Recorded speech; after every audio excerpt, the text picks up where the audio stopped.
ನಮ್ಮನ್ನು ಬಹಳವಾಗಿ ಪ್ರೀತಿ ಮಾಡುವ ನಮ್ಮ ತಂದೆ, ನಿಮ್ಮ ನಾಮಕ್ಕೆ ಸ್ತೋತ್ರ. ನಿನ್ನ ಪ್ರಸನ್ನತೆಯಲ್ಲಿ ನಮ್ಮೆಲ್ಲರನ್ನು ನಡೆಸೆಂದು ಬೇಡುತ್ತಿದ್ದೇವೆ. ವಾಕ್ಯವನ್ನು ಕೇಳುವ ಪ್ರತಿಯೊಬ್ಬರನ್ನು ಪವಿತ್ರಾತ್ಮನೆ ನಿನ್ನ ಪ್ರಸನ್ನತೆಯಲ್ಲಿ ಆವರಿಸು. ನಿನ್ನ ವಾಕ್ಯವು ಜೀವವಾಕ್ಯವಾಗಿದೆ. ಅದರ ಮೂಲಕ ಅವರ ಆತ್ಮಿಕ ಉಜ್ಜೀವನವನ್ನು ಹೊಂದುವಂತೆ ನಿನ್ನ ಪವಿತ್ರಾತ್ಮನ ಬಲದಿಂದ ಅವರನ್ನು ನಡೆಸು, ಅವರೊಂದಿಗೆ ಮಾತಾಡು ಸ್ವಾಮಿ. ವಾಕ್ಯವನ್ನು ಬೋಧಿಸುವ ನನಗೂ ಸಹಾಯ ಮಾಡು. ಪವಿತ್ರಾತ್ಮ ನನ್ನ ಸಂಗಡವಿದ್ದು ನಿನ್ನ ಮಕ್ಕಳೊಂದಿಗೆ ಮಾತಾಡು. ಪ್ರತಿಯೊಂದು ಮಾತುಗಳದು ನಿನ್ನದಾಗಲಿ ಪವಿತ್ರಾತ್ಮನೇ.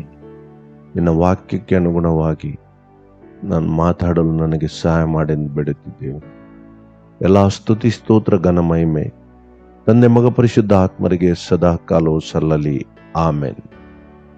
Praise the lord. ನಾವು ಕಳೆದ ಅನೇಕ ವಾರಗಳಿಂದ ಪರ್ವತದ ಮೇಲಿನ ಪ್ರಸಂಗವನ್ನು ಧ್ಯಾನಿಸುತ್ತಾ ಬಂದಿದ್ದೇವೆ. ದೇವರು ಅದ್ಭುತ ರೀತಿಯಲ್ಲಿ ನಮ್ಮನ್ನು ನಡೆಸಿಕೊಂಡು ಬಂದಿದ್ದಾರೆ, ನಮ್ಮೊಂದಿಗೆ ಮಾತಾಡಿದ್ದಾರೆ. 5ನೇ ಅಧ್ಯಾಯವು ನಾವು ಮುಗಿಸಿ ಈಗ 6ನೇ ಅಧ್ಯಾಯಕ್ಕೆ ನಾವು ಇವತ್ತು 6ನೇ ಅಧ್ಯಾಯದಿಂದ ಪ್ರಾರಂಭ ಮಾಡ್ತೇವೆ.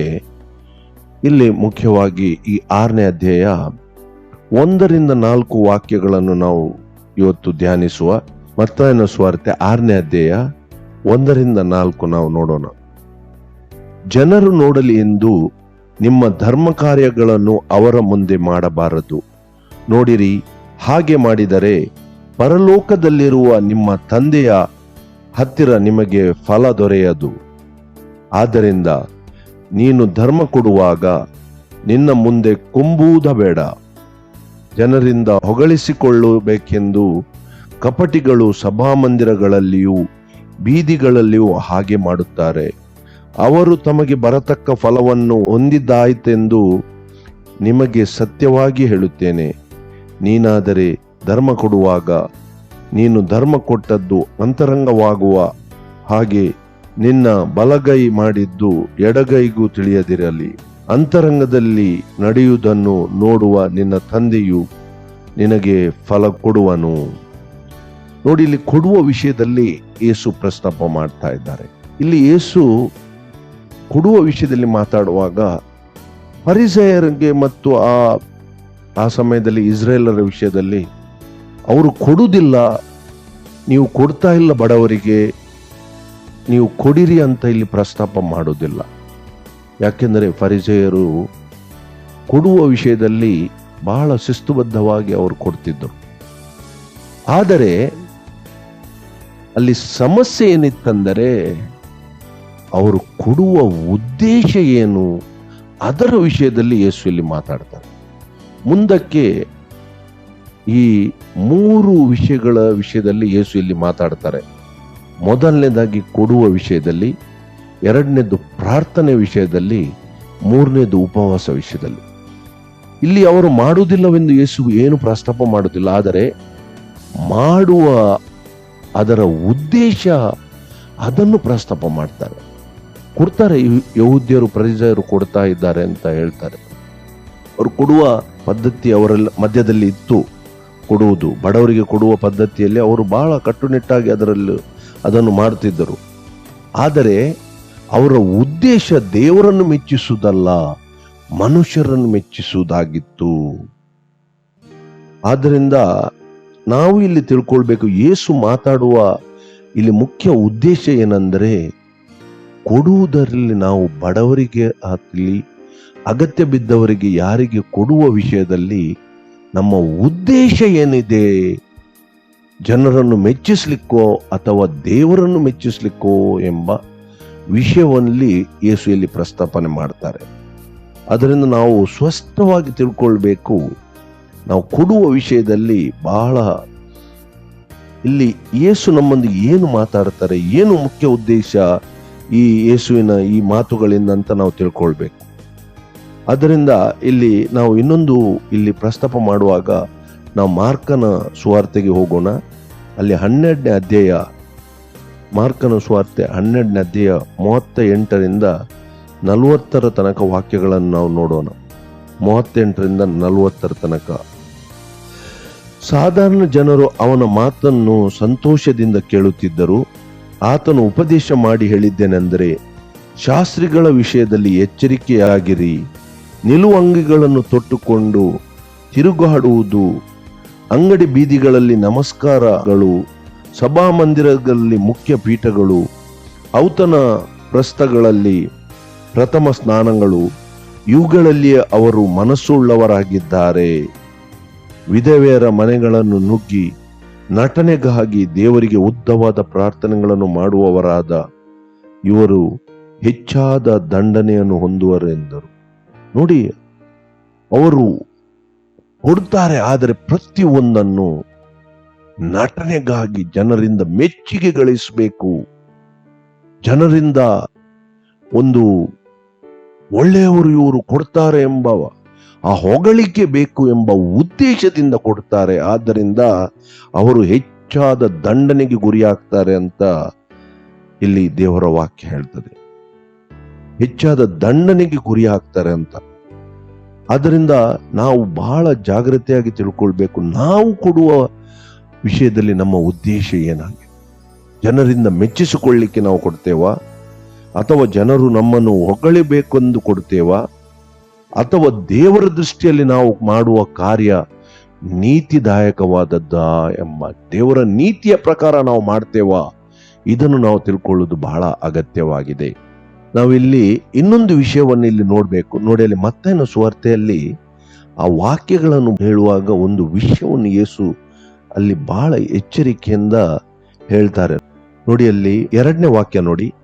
ಆದ್ದರಿಂದ ನೀನು ಧರ್ಮ ಕೊಡುವಾಗ ನಿನ್ನ ಮುಂದೆ ಕೊಂಬುವುದ ಬೇಡ, ಜನರಿಂದ ಹೊಗಳಿಸಿಕೊಳ್ಳಬೇಕೆಂದು ಕಪಟಿಗಳು ಸಭಾಮಂದಿರಗಳಲ್ಲಿಯೂ ಬೀದಿಗಳಲ್ಲಿಯೂ ಹಾಗೆ ಮಾಡ್ತಾರೆ. ನೋಡಿ, ಇಲ್ಲಿ ಒಂದು ಪದವನ್ನು ಯೇಸು ಬಳಸ್ತಾರೆ, ಕಪಟಿಗಳು. ಅವರು ಯಾರು ತೋರಿಕೆಗೆ ಕೊಡ್ತಾರೋ, ಜನರಿಂದ ಹೊಗಳಿಕೊಳ್ಳಿಕ್ಕೆ ಕೊಡ್ತಾರೋ ಅವರು ಕಪಟಿಗಳು ಅಂತ ಹೇಳಿ ಕಪಟದ ವಿಷಯದಲ್ಲಿ ಇಲ್ಲಿ ಯೇಸು ಪ್ರಸ್ತಾಪ ಮಾಡ್ತಾನೆ. ಅದರಿಂದ ನಾವು ಅದಕ್ಕೆ ಸಂಬಂಧಪಟ್ಟು ಕಪಟದಿಂದ ನಾವು ದೇವರಿಗೆ ಏನು ದೇವರಿಗೆ ಸಂಬಂಧಪಟ್ಟ ಯಾವುದು ಕೆಲಸಗಳನ್ನು ಮಾಡುವುದಾದರೆ ದೇವರು ಅದನ್ನು ಮೆಚ್ಚುವುದಿಲ್ಲ. ಬಹಳ ಸ್ಪಷ್ಟವಾಗಿ ಅದಕ್ಕೆ ನಾವು ಹಳೆಯ ಒಡಂಬಡಿಕೆಯಲ್ಲಿ ಒಂದು ವಾಕ್ಯ ನೋಡೋಣ. ಆಮೋಸನ ಪ್ರವಾದನೆ 5ನೇ ಅಧ್ಯಾಯ 21ನೇ ವಾಕ್ಯ ನಾವು ನೋಡೋಣ. ನಿಮ್ಮ ಜಾತ್ರೆಗಳನ್ನು ಹಗೆ ಮಾಡುತ್ತೇನೆ, ತುಚ್ಛೀಕರಿಸುತ್ತೇನೆ. ನಿಮ್ಮ ಉತ್ಸವಗಳ ವಾಸನೆ ನನಗೆ ಬೇಡ. ನೀವು ನನಗೆ ಸರ್ವಾಂಗ ಹೋಮಗಳನ್ನು ಧಾನ್ಯ ನೈವೇದ್ಯಗಳನ್ನು ಅರ್ಪಿಸಿದರೂ ಸ್ವೀಕರಿಸೇನು. ಸಮಾಧಾನದ ಯಜ್ಞವಾಗಿ ನೀವು ಒಪ್ಪಿಸುವ ಕೊಬ್ಬಿದ ಪಶುಗಳನ್ನು ನೋಡೆನು. ನಿಮ್ಮ ಗೀತಧ್ವನಿಯನ್ನು ನನ್ನಿಂದ ತೊಲಗಿಸಿರಿ. ನಿಮ್ಮ ವೀಣಾನಾದಕ್ಕೆ ಕಿವಿಗೊಡೆನು. ನ್ಯಾಯವು ಹೊಳೆಯ ಹಾಗೆ ಹರಿಯಲಿ, ಧರ್ಮವು ಮಹಾನದಿಯಂತೆ ಪ್ರವಹಿಸಲಿ. ಇಸ್ರೇಲ್ ವಂಶದವರೇ, ನೀವು ಅರಣ್ಯದಲ್ಲಿ 40 ವರ್ಷ ನನಗೆ ಯಜ್ಞಗಳನ್ನು ಧಾನ್ಯ ನೈವೇದ್ಯಗಳನ್ನು ಅರ್ಪಿಸುತ್ತಿದ್ದೀರೋ. ಸಿಕ್ಕೋದ್ ಎಂಬ ನಿಮ್ಮ ಒಡೆಯನನ್ನು, ಕಿದೋಮ್ ಎಂಬ ನಿಮ್ಮ ನಕ್ಷತ್ರ ದೇವತೆಗಳು ಅಂದರೆ ನಿರ್ಮಿಸಿಕೊಂಡಿರುವ ನಿಮ್ಮ ಮೂರ್ತಿಗಳನ್ನು ನೀವು ಹೊತ್ತುಕೊಂಡು ನೋಡಿ. ಮೂರ್ತಿಗಳ ವಿಷಯದಲ್ಲಿ ಅಲ್ಲಿ ಪ್ರಸ್ತಾಪಿಸಲಿ, ವಿಗ್ರಹ ಆರಾಧನೆ ವಿಷಯದಲ್ಲಿ. ಆದ್ದರಿಂದ ದೇವರು ಅವರ ಯಾವ ಆತ್ಮಿಕ ಕಾರ್ಯಗಳನ್ನು ಅಲ್ಲಿ ಇಷ್ಟಪಡುವುದಿಲ್ಲ. ಇನ್ನೊಂದು, ನಾವು ಯೆಶಾಯನ ಪ್ರವಾದನೆಗೆ ಹೋಗೋಣ. ಯೆಶಾಯನ ಪ್ರವಾದನೆಯಲ್ಲಿ 1ನೇ ಅಧ್ಯಾಯ 10ರಿಂದ 17 ತನಕ ನಾವು ನೋಡೋಣ. 10ರಿಂದ 17. ಸೋದೋಮಿನ ಅಧಿಪತಿಗಳೇ, ಯೆಹೋವನ ಮಾತನ್ನು ಆಲಿಸಿರಿ. ಗೊಮೋರದ ಪ್ರಜೆಗಳೇ, ನಮ್ಮ ದೇವರ ಧರ್ಮೋಪದೇಶವನ್ನು ಕೇಳಿರಿ. ಯೆಹೋವನು ಹೀಗೆನ್ನುತ್ತಾನೆ, ಲೆಕ್ಕವಿಲ್ಲದ ನಿಮ್ಮ ಯಜ್ಞಗಳು ನನಗೇಕೆ? ಟಗರುಗಳು, ಸರ್ವಾಂಗ ಹೋಮಗಳು, ಪುಷ್ಟ ಪಶುಗಳ ಕೊಬ್ಬು, ಇದೆಲ್ಲ ನನಗೆ ಸಾಕಾಯಿತು. ಹೋರಿ ಕುರಿ ಹೋತಗಳ ರಕ್ತಕ್ಕೆ ನಾನು ಒಲಿಯನು. ನನ್ನ ಸನ್ನಿಧಿಯಲ್ಲಿ ಕಾಣಿಸಿಕೊಳ್ಳಬೇಕೆಂದು ನೀವು ಬರುತ್ತೀರಲ್ಲ. ನನ್ನ ಪ್ರಕಾರಗಳನ್ನು ತುಳಿಯಲು ಯಾರು ನಿಮ್ಮನ್ನು ಕೇಳಿಕೊಂಡರು? ವ್ಯರ್ಥ ನೈವೇದ್ಯವನ್ನು ಇನ್ನು ತಾರದಿರಿ. ಧೂಪವು ನನಗೆ ಅಸಹ್ಯ. ಅಮಾವಾಸ್ಯೆ, ಸಾಬತ್ ದಿನ, ಊಟ, ಪ್ರಕಟಣೆ ಇವು ಬೇಡ. ಅಧರ್ಮದಿಂದ ಕೂಡಿಸಿದ ಸಂಘವನ್ನು ನಾನು ಸಹಿಸಲಾರೆನು. ನಿಮ್ಮ ಅಮಾವಾಸ್ಯೆಗಳು, ಉತ್ಸಾಹ ದಿನಗಳು ಹಾಗೆ ಮಾಡುತ್ತೇನೆ. ಇವು ನನಗೆ ಭಾರ, ಸಹಿಸಲು ಬೇಸರ. ನೀವು ನನ್ನ ಕಡೆ ಕೈ ಎತ್ತುವಾಗ ನಿಮ್ಮನ್ನು ನೋಡದಂತೆ ನನ್ನ ಕಣ್ಣುಗಳನ್ನು ಮರೆಮಾಡಿಕೊಳ್ಳುವೆನು. ಹೌದು, ನೀವು ಬಹು ಪ್ರಾರ್ಥನೆಗಳನ್ನು ಮಾಡಿದರೂ ನಾನು ಕೇಳೆನು. ನಿಮ್ಮ ಕೈಗಳಲ್ಲಿ ರಕ್ತವು ತುಂಬಿದೆ. ನಿಮ್ಮನ್ನು ತೊಳೆದುಕೊಳ್ಳಿರಿ, ಶುದ್ಧ ಮಾಡಿಕೊಳ್ಳಿರಿ. ನನ್ನ ಕಣ್ಣೆದುರಿನ ನಿಮ್ಮ ದುಷ್ಕೃತ್ಯಗಳನ್ನು ತೊಲಗಿಸಿರಿ. ದುರಾಚಾರವನ್ನು ಬಿಡಿರಿ, ಸದಾಚಾರವನ್ನು ಅಭ್ಯಾಸ ಮಾಡಿರಿ. ನ್ಯಾಯನಿರತರಾಗಿರಿ, ಹಿಂಸಕರನ್ನು ತಿದ್ದಿ ಸರಿಪಡಿಸಿರಿ. ಅನಾಥರಿಗೆ ನ್ಯಾಯ ತೀರಿಸಿರಿ, ವಿಧೇಯರ ಪಕ್ಷವಾಗಿ ವಾದಿಸಿರಿ. ನೋಡಿ, ನಾವು ಯಾವುದೇ ದೇವರಿಗೆ ಆತ್ಮಿಕ ಕಾರ್ಯಗಳನ್ನು ಮಾಡುವುದಾದರೆ, ನಮ್ಮ ಹೃದಯದಲ್ಲಿ ಕಪಟವಿದ್ದು ನಾವು ಮಾಡುವುದಾದರೆ ದೇವರು ಆ ಕಾರ್ಯಗಳನ್ನು ಮೆಚ್ಚುವುದಿಲ್ಲ. ಮೊದಲು ನಿಮ್ಮನ್ನು ಸರಿಪಡಿಸಿಕೊಳ್ಳಿರಿ, ನ್ಯಾಯವನ್ನು ಪಾಲಿಸಿರಿ, ವಿಧವೆಯರ ಪಕ್ಷವಾಗಿ ವಾದಿಸಿರಿ, ನ್ಯಾಯ ತೀರಿಸಿರಿ. ಅದು ಬಹಳವಾಗಿ ಅಗತ್ಯ. ಕಪಟದಿಂದ ತುಂಬಿದ ಹೃದಯದಿಂದ ನಾವು ದೇವರಿಗೆ ಎಂಥ ಹಾಡುಗಳನ್ನು ಹಾಡಿದರು, ಎಂಥ ಇನ್ಸ್ಟ್ರೂಮೆಂಟ್ ಇಟ್ಟು ಆರಾಧಿಸಿದರು ಯಾವುದು ಪ್ರಯೋಜನವಿಲ್ಲ. ದೇವರು ಇದನ್ನು ಸ್ವೀಕರಿಸಿದ್ರು. ನಾನು ಕೇಳೇನು, ನಿಮ್ಮ ಪ್ರಾರ್ಥನೆಗಳನ್ನೇ ಕೇಳೇನು ಅಂತ ದೇವರ ವಾಕ್ಯ ಹೇಳ್ತದೆ. ಆದ್ದರಿಂದ ನಾವು ಮೊದಲು ನಮ್ಮ ಹೃದಯದ ಕಪಟತನವನ್ನು ನಾವು ಸರಿಪಡಿಸಿಕೊಳ್ಳಬೇಕಾಗಿದೆ. ಅದಕ್ಕಾಗಿ ನಾವು ಹೊಸ ಒಡಂಬಡಿಕೆಯಲ್ಲಿ ಎಫೆಸದವರ ಬರೆದ ಪತ್ರಿಕೆ ನೋಡೋಣ. 5ನೇ ಅಧ್ಯಾಯ, ಎಫೆಸದವರಿಗೆ ಬರೆದ ಪತ್ರಿಕೆ 5ನೇ ಅಧ್ಯಾಯ 5ನೇ ವಾಕ್ಯ ನಾವು ನೋಡೋಣ. ಎಫೆಸದವರಿಗೆ ಬರೆದ ಪತ್ರಿಕೆ, ಪೌಲನು ಎಫೆಸದವರಿಗೆ ಬರೆದ ಪತ್ರಿಕೆ 5ನೇ ಅಧ್ಯಾಯ 5ನೇ ವಾಕ್ಯ. ದೇವರಿಗೆ ಉಪಕಾರ ಸ್ತುತಿ ಮಾಡುವುದು ಉತ್ತಮ. ಜಾರರು, ದುರಾಚಾರಿಗಳು, ವಿಗ್ರಹಾರಾಧಕರಂತಿರುವ ಲೋಭಿಗಳು, ಇವರಲ್ಲಿ ಒಬ್ಬರಿಗಾದರೂ ಕ್ರಿಸ್ತನ ಮತ್ತು ದೇವರ ರಾಜ್ಯದಲ್ಲಿ ಬಾಧ್ಯತೆ ಇಲ್ಲವೇ ಇಲ್ಲವೆಂದು ನೀವು ಚೆನ್ನಾಗಿ ಬಲ್ಲಿರಲ್ಲವೇ. ನೋಡಿ, ಇಲ್ಲಿ ವಿಗ್ರಹಾರಾಧಕರಂತಿರುವ ಲೋಭಿಗಳು. ಇವತ್ತು ನಾವು ಅನೇಕರು ನೋಡಿ, ಅಲ್ಲಿ ಇಸ್ರೇಲ್ ವಿಷಯದಲ್ಲಿ ಅವರು ವಿಗ್ರಹಗಳನ್ನು ಕೊಂಡೋದಾಗ ದೇವರಿಗೆ ಅವರ ಯಾವುದೇ ಯಜ್ಞ ನೈವೇದ್ಯಗಳು ಬೇಡ, ನಿಮ್ಮ ಸ್ತುತಿಗಳು ನನಗೆ ಬೇಡ, ನಿಮ್ಮ ಅಮಾವಾಸ್ಯೆ ಹಬ್ಬ ಅಮಾವಾಸ್ಯೆಗಳ ಆಚರಣೆ ನನಗೆ ಬೇಡ, ನಿಮ್ಮ ಹೋರಿಗಳ ರಕ್ತವು ನನಗೆ ಬೇಡ ಅಂತ ದೇವರು ತಿರಸ್ಕಾರ ಮಾಡಿದರು. ಯಾಕೆಂದ್ರೆ ವಿಗ್ರಹಾರಾಧನೆಯಿಂದ. ಆದರೆ ಇವತ್ತು ಹೊಸ ಒಡಂಬಡಿಕೆಯಲ್ಲಿ ದೇವರ ವಾಕ್ಯ ಏನು ಹೇಳ್ತದೆ? ಇನ್ನೊಂದು ಕೊಲೋಸದವರಿಗೆ ಬರೆದ ಪತ್ರಿಕೆಯಲ್ಲಿ ಕೂಡ 3ನೇ ಅಧ್ಯಾಯ 5ನೇ ವಾಕ್ಯ ನೋಡಿ. ಕೊಲೋಸದವರಿಗೆ ಬರೆದ ಪತ್ರಿಕೆ 3ನೇ ಅಧ್ಯಾಯ 15, ಅಲ್ಲಿ ಕೂಡ ವಿಗ್ರಹಾರಾಧನೆಗೆ ಸಮಾನಾದ ಲೋಭ. ಇವತ್ತು ಹೊಸ ಒಡಂಬಡಿಕೆಯಲ್ಲಿ ನಮ್ಮಲ್ಲಿರುವ ಲೋಭ ಅಥವಾ ಆಸೆ, ಹಣದ ಆಸೆ, ದುರಾಸೆ, ಇದು ವಿಗ್ರಹಾರಾಧನೆಗೆ ಸಮವಾಗಿದೆ. ಇಂಥ ಆಸೆಯಿಂದ ನಾವು ಯಾವ ದೇವರಿಗೆ ಮಾಡುವ ಯಾವುದೇ ಆತ್ಮಿಕ ಕಾರ್ಯಗಳನ್ನು ದೇವರು ಸ್ವೀಕರಿಸುವುದಿಲ್ಲ, ದೇವರಿಗೆ ಮೆಚ್ಚುಗೆ ಆಗದ ರೀತಿಯಲ್ಲಿ ಆಗಿದೆ. ಇಂಥ ಹೃದಯದಲ್ಲಿ ಕಪಟಿಗಳು, ಇದೆಲ್ಲ ಲೋಭ, ಹಣದ ಆಸೆ ನಮ್ಮ ಹೃದಯದಲ್ಲಿ ಇದ್ದಾಗ ನಾವು ಕಪಟತನದಿಂದ ಮಾಡುವ ಕಾರ್ಯಗಳಾಗ್ತೇವೆ. ಅದಕ್ಕಾಗಿ ಯೇಸು ಹೇಳ್ತಾರೆ, ಕಪಟಿಗಳಾಗಿ. ಯಾಕೆಂದ್ರೆ ಫರಿಸೇಯರು ಪ್ರತಿಯೊಂದು ಕಪಟತನದಿಂದ ಜನರಿಗೆ ಮೆಚ್ಚಿಸಲಿಕ್ಕೆ, ಜನರ ಹೊಗಳಿಕೆಯನ್ನು ಗಳಿಸಲಿಕ್ಕೆ ಮಾಡುತ್ತಿದ್ದರು. ಉದ್ದ ಪ್ರಾರ್ಥನೆ ಅಂತ ಹೇಳ್ತಾರೆ.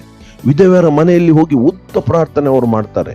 ಇವತ್ತು ನಮ್ಮಲ್ಲಿ ಕೂಡ ಆ ಹಣದ ಆಸೆ, ಲೋಭದಿಂದ ಅವರ ಹೃದಯವನ್ನು ತುಂಬಿಸಿಕೊಂಡು ಉದ್ದ ಪ್ರಾರ್ಥನೆ ಮಾಡ್ತಾರೆ, ದೊಡ್ಡ ದೊಡ್ಡ ಪ್ರಾರ್ಥನೆಗಳನ್ನು ಮಾಡ್ತಾರೆ. ಎಂಥ ಒಂದು ಹಾಡುಗಳು ಎಲ್ಲ ಇದೆ, ಪ್ರವಚನಗಳು ಎಲ್ಲ ಇರ್ತವೆ. ಆದರೆ ಇದನ್ನು ಯಾವುದನ್ನು ದೇವರು ಮೆಚ್ಚುವ ದೇವರಲ್ಲ, ಎಲ್ಲವನ್ನು ತಿರಸ್ಕಾರ ಮಾಡುವವರು. ಅದಕ್ಕಾಗಿ ಹೇಳ್ತಾರೆ ದೇವರು, ನಿಮ್ಮ ಪ್ರಾರ್ಥನೆಯನ್ನು ನಾನು ಕೇಳೇನು. ಇದನ್ನೆಲ್ಲ ಹೃದಯದಲ್ಲಿಟ್ಟುಕೊಂಡು ಕಪಟಿಗಳಾದ ನಾವು ಕಪಟತನದಿಂದ ದೇವರಿಗೆ ಯಾವ ಕಾರ್ಯಗಳನ್ನು ಮಾಡಿದರೂ ಕೂಡ ದೇವರು ಅದನ್ನು ಮೆಚ್ಚುವುದಿಲ್ಲ. ನಾವು ಬಡವರಿಗೆ ಎಷ್ಟು ಕೊಟ್ಟರೂ ಕೂಡ ದೇವರು ಮೆಚ್ಚುವುದಿಲ್ಲ. ಆದ್ದರಿಂದ ನಾವು ಮಾಡುವ ಬಡವರಿಗೆ ಆಗಲಿ, ಕಷ್ಟದಲ್ಲಿ ಸಂಕಟದಲ್ಲಿ ಇರುವವರಿಗೆ ನಾವು ಸಹಾಯ ಮಾಡಿದಾಗ ಅದರ ಉದ್ದೇಶ ಏನು? ಮೊದಲು ನಮ್ಮ ಹೃದಯವನ್ನು ಸರಿಪಡಿಸಿಕೊಳ್ಬೇಕು. ಕಪಟಿಗಳಾದರೆ ನಮಗೆ ಅದರಿಂದ ಯಾವ ಪ್ರಯೋಜನವೂ ಇಲ್ಲ. ನಾವು ಅದನ್ನು ಸ್ಪಷ್ಟವಾಗಿ ನೋಡ್ತೇವೆ. ನೋಡಿ, ಮತ್ತಾಯನ ಸುವಾರ್ತೆ ತೆಗೀರಿ, 23ನೇ ಅಧ್ಯಾಯದಲ್ಲಿ 13ರಿಂದ 15 3 ವಾಕ್ಯಗಳನ್ನು ನಾವು ನೋಡೋಣ. ಅಲ್ಲಿ ಮತ್ತಾಯನ ಸುವಾರ್ತೆ 23ನೇ ಅಧ್ಯಾಯ 13-15. ಅಯ್ಯೋ ಕಪಟಿಗಳಾದ ಶಾಸ್ತ್ರಿಗಳೇ, ನೋಡಿ, ಕಪಟಿಗಳಾದ ಶಾಸ್ತ್ರಿಗಳೇ, ಫರಿಸೇಯರೇ, ಪರಲೋಕ ರಾಜ್ಯದ ಬಾಗಿಲನ್ನು ಮನುಷ್ಯರ ಎದುರಿಗೆ ಮುಚ್ಚಿಬಿಡುತ್ತೀರಿ. ನೀವಂತೂ ಒಳಕ್ಕೆ ಹೋಗುವುದಿಲ್ಲ, ಒಳಕ್ಕೆ ಹೋಗಬೇಕೆಂದಿರುವವರನ್ನು ಹೋಗಗೊಡಿಸುವುದಿಲ್ಲ. ಅಯ್ಯೋ ಕಪಟಿಗಳಾದ ಶಾಸ್ತ್ರಿಗಳೇ, ಫರಿಸೇಯರೇ, ನೀವು ಒಬ್ಬನನ್ನು ನಿಮ್ಮ ಮತದಲ್ಲಿ ಸೇರಿಸಿಕೊಳ್ಳುವುದಕ್ಕಾಗಿ ಭೂಮಿಯನ್ನು ಸಮುದ್ರವನ್ನು ಸುತ್ತಿಕೊಂಡು ಬರುತ್ತೀರಿ. ಅವನು ಸೇರಿದ ಮೇಲೆ ಅವನನ್ನು ನಿಮಗಿಂತ 2ರಷ್ಟಾಗಿ ನರಕ ಪಾತ್ರನಾಗ ಮಾಡುತ್ತೀರಿ. ನೋಡಿ, ಕಪಟತನದಿಂದ ಮಾಡಿದ ಯಾವುದೇ ಕಾರ್ಯ ಎಲ್ಲಿ ಬೇಕಾದ್ರೆ ಎಷ್ಟು ದೂರ ಹೋಗಿ ಸುವಾರ್ತೆ ಸಾರಲಿ. ಇಲ್ಲಿ ಫರಿಸೇಯರ ವಿಷಯದಲ್ಲಿ ಅದೇ ಹೇಳ್ತಾನೆ. ಶಾಸ್ತ್ರಿಗಳು ಕೂಡ ಸೇವಕರು, ದೇವರ ಸುವಾರ್ತೆಯನ್ನೇ ಸಾರುವವರು, ಧರ್ಮ ಶಾಸ್ತ್ರವನ್ನು ಅವರು ಸಾರುವವರಾಗಿದ್ದರು. ಅವರ ವಿಷಯದಲ್ಲಿ ಇಲ್ಲಿ ಯೇಸು ಏನು ಹೇಳ್ತಾನೆಂದರೆ, ಕಪ್ಪಟಿಗಳಂತ ಅವರಿಗೆ ಹೇಳ್ತಾನೆ. ಸಮುದ್ರವನ್ನು ದಾಟಿ ಒಬ್ಬರನ್ನು ಧರ್ಮಕ್ಕೆ ಸೇರಿಸಲಿಕ್ಕೆ ಹೋಗ್ತಾರೆ, ಆದರೆ ಸೇರಿದ ಮೇಲೆ ಅವರನ್ನು ಯಾವ ರೀತಿಯಾಗಿ ಅವನನ್ನು ಸರಿಯಾದ ಆತ್ಮಿಕತೆಯಲ್ಲಿ ನಡೆಸುವ ಕೆಲಸ ಮಾಡೋದಿಲ್ಲ. ಇವತ್ತು ನಮ್ಮಲ್ಲಿ ಕೂಡ ಅನೇಕ ಸೇವಕರು ಇದೇದಿಲ್ಲ, ಎಲ್ಲೆಲ್ಲಿ ದೂರ ಹೋಗಿ ಸುವಾರ್ತೆ ಸಾರ್ತಾರೆ, ಆದರೆ ಕ್ರಿಸ್ತನಲ್ಲಿ ಬಂದ ಜನರನ್ನು ಸರಿಯಾಗಿ ನಡೆಸಿಕೊಳ್ಳುವ ಜವಾಬ್ದಾರಿ ಬಹಳ ಅಗತ್ಯವಾಗಿ ತಿಳಿಯಬೇಕು. ಬಂದವರನ್ನು ಸರಿಯಾಗಿ ವಾಕ್ಯದಲ್ಲಿ ಯಾವ ವಾಕ್ಯಗಳು ಏನು ಸರಿಯಾದ ರೀತಿಯಲ್ಲಿ ಅವರನ್ನು ಕ್ರಿಸ್ತನ ಆ ಜೀವ ಮಾರ್ಗದಲ್ಲಿ ನಡೆಸುವ ಜವಾಬ್ದಾರಿ ಪ್ರತಿಯೊಬ್ಬ ಸೇವಕರಿಗೆ ಇದೆ. ಅದನ್ನು ಇವತ್ತು ಮಾಡ್ತಾ ಇಲ್ಲ. ಅದಕ್ಕಾಗಿ ಯೇಸು ಅವರ ವಿಷಯದಲ್ಲಿ ಏನು ಹೇಳ್ತಾನೆ, ನೀವಾದರೂ ಪರಲೋಕಕ್ಕೆ ಹೋಗುವುದಿಲ್ಲ, ನಿಮ್ಮ ಕಪಟತನದಿಂದ ನೀವು ಪರಲೋಕಕ್ಕೆ ಹೋಗುವುದಿಲ್ಲ, ಆದರೆ ಹೋಗುವವರನ್ನು ನೀವು ಬಿಡುವುದಿಲ್ಲ. ಅಂದರೆ ಅವರನ್ನು ಸರಿಯಾದ ಬೋಧನೆಗಳಿಂದ ಎಚ್ಚರಿಸಿ, ಜನರನ್ನು ಅವರಿಗೆ ಇಂಪಾದ, ಅವರ ಕಿವಿಗಳಿಗೆ ಇಂಪಾದ ಬೋಧನೆಗಳನ್ನೇ, ಆಶೀರ್ವಾದದ ಬೋಧನೆಗಳು, ಪ್ರಾಸ್ಪರಿಟಿ ಗಾಸ್ಪಲ್ ಅಂತ ಇಂಗ್ಲಿಷಲ್ಲಿ ಹೇಳ್ತಾರೆ. ಒಳ್ಳೇದಾಗ್ತದೆ, ಎಲ್ಲ ಒಳ್ಳೇದಾಗ್ತದೆ ಅಂತ ಹೇಳಿ ಜನ ಕಾದು ಕಾದು ಸಾಕಾಗಿ ಹೋಗ್ತದೆ. ಜನರು ಯಾವ ರೀತಿಯಾಗಿ ಜೀವಿಸಬೇಕು, ದೇವರಿಗೆ ಮೆಚ್ಚುಗೆ ಆಗುವ ಯಾವ ಕಾರ್ಯಗಳನ್ನು ಮಾಡಬೇಕು, ಅದನ್ನು ಯಾವುದನ್ನೇ ಬೋಧಿಸುವುದಿಲ್ಲ. ಅವರ ಕಿವಿಗಳಿಗೆ ಇಂಪಾದ ಬೋಧನೆಯನ್ನು ಮಾಡುವುದು. ಯಾಕೆಂದ್ರೆ ಅವರಿಂದ ಸುಲ್ಕೊಂಡು ತಿನ್ಬೇಕೆಂಬ ಒಂದೇ ಒಂದು ಉದ್ದೇಶದಿಂದ ಇವತ್ತು ಇಂತಹ ಪರಿಸ್ಥಿತಿ ಉಂಟಾಗಿದೆ. ಬಹಳ ಕಪಟಿಗಳು. ಆದ್ರಿಂದ ಅವರು ಮಾಡುವ ಯಾವುದೇ ಕಾರ್ಯಗಳನ್ನು ದೇವರು ಮೆಚ್ಚುವುದಿಲ್ಲ ಅಂತ ನಾವು ಹೇಳ್ತೇವೆ. ನೋಡಿ, ಅದೇ ಮತ್ತಾಯನ ಸುವಾರ್ತೆ 23-11 ಮತ್ತು 12 ವಾಕ್ಯನಲ್ಲಿ ನೋಡಿ, ನಿಮ್ಮಲ್ಲಿ ಹೆಚ್ಚಿನವರು ನಿಮ್ಮ ಸೇವಕನಾಗಿರಬೇಕು. ತನ್ನನ್ನು ಹೆಚ್ಚಿಸಿಕೊಳ್ಳುವವನು ತಗ್ಗಿಸಲ್ಪಡುವನು, ತನ್ನನ್ನು ತಗ್ಗಿಸಿಕೊಳ್ಳುವವನು ಹೆಚ್ಚಿಸಲ್ಪಡುವನು. ನೋಡಿ, ಯಾರು ಸೇವಕರಾಗಬೇಕಂತ ಯೋಚಿಸ್ತಾರ ಅವರು ತಮ್ಮನ್ನೇ ತಗ್ಗಿಸಿಕೊಂಡು ಜನರಲ್ಲಿ ನಡೀಬೇಕು. ಆದರೆ ಇವತ್ತು ಹಾಗೆ ನಡೀತಾ ಇಲ್ಲ. ಎಲ್ಲ ನನ್ನದೇ, ಎಲ್ಲ ನಾನು ಹೇಳಿದ್ದೆ ವೇದವಾಕ್ಯ, ನಾನು ಹೇಳಿದ್ದು ಸರಿ, ಇದನ್ನೇ ಬೋಧನೆ ಮಾಡಿ ತಮ್ಮನ್ನೇ ಹೆಚ್ಚಿಸಿಕೊಳ್ತಾರೆ. ದೇವರ ವಾಕ್ಯ ಹೇಳ್ತಾರೆ ಅಂತವ್ರು ತಗ್ಗಿಸಲ್ಪಡುವವರನ್ನು. ಅದರಿಂದ ನಾವು ಸ್ಪಷ್ಟವಾಗಿ ದೇವರ ವಾಕ್ಯಗಳನ್ನು, ನಮ್ಮ ಹೃದಯವನ್ನು ಪರೀಕ್ಷಿಸಿ ನೋಡಬೇಕು. ನಾವು ಯಾವುದೇ ದೇವರಿಗೆ ಮಾಡುವ ಕಾರ್ಯಗಳು, ದೇವರು ನಮ್ಮ ಹೃದಯವನ್ನು ನೋಡುವವರಾಗಿದ್ದಾರೆ. ಆದ್ದರಿಂದ ನಮ್ಮ ಹೃದಯದಲ್ಲಿ ಕಪಟವನ್ನು ಇಟ್ಟು ನಾವು ಎಂಥ ಒಳ್ಳೆ ಕಾರ್ಯಗಳು ಮಾಡಿದರೂ ಅದರಿಂದ ಯಾವ ಆತ್ಮಿಕ ಪ್ರಯೋಜನ ನಮಗೆ ಇಲ್ಲ. ಜನರು ನಮ್ಮನ್ನು ಹೊಗಳಿಕೊಳ್ಳಬಹುದು, ಆದರೆ ದೇವರ ದೃಷ್ಟಿಯಲ್ಲಿ ಅವೆಲ್ಲವೂ ವ್ಯರ್ಥವಾದ ಕಾರ್ಯಗಳಾಗಿವೆ. ನಾವು ಯೋಹಾನನು ಬರೆದ ಮೊದಲನೇ ಪತ್ರಿಕೆ 2ನೇ ಅಧ್ಯಾಯ 4ನೇ ವಾಕ್ಯದಲ್ಲಿ ನೋಡೋಣ. ಯೋಹಾನನು ಬರೆದ ಮೊದಲನೇ ಪತ್ರಿಕೆ 2ನೇ ಅಧ್ಯಾಯ 4ನೇ ವಾಕ್ಯ ನಾವು ನೋಡೋಣ. ಆತನನ್ನು ಬಲ್ಲೆವೆಂದು ಹೇಳಿ ಆತನ ಆಜ್ಞೆಗಳನ್ನು ಕೈಗೊಳ್ಳದೆ ನಡೆಯುವವನು ಸುಳ್ಳುಗಾರನಾಗಿದ್ದಾನೆ.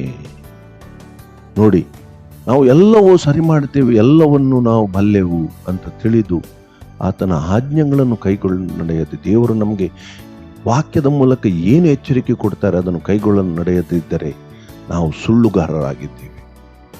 ನಮಗೆ ವಾಕ್ಯದ ಪ್ರಕಾರ ನಡೆಯಲಿಕ್ಕೆ ಬೇಡ, ಕೇವಲ ಇತರರಿಗೆ ಬೋಧನೆ ಮಾಡಲಿಕ್ಕೆ, ಇತರರನ್ನು ಮೆಚ್ಚಿಸಲಿಕ್ಕೆ ಅಷ್ಟೇ ಅದರಿಂದ ಯಾವ ಪ್ರಯೋಜನವೂ ಇಲ್ಲ.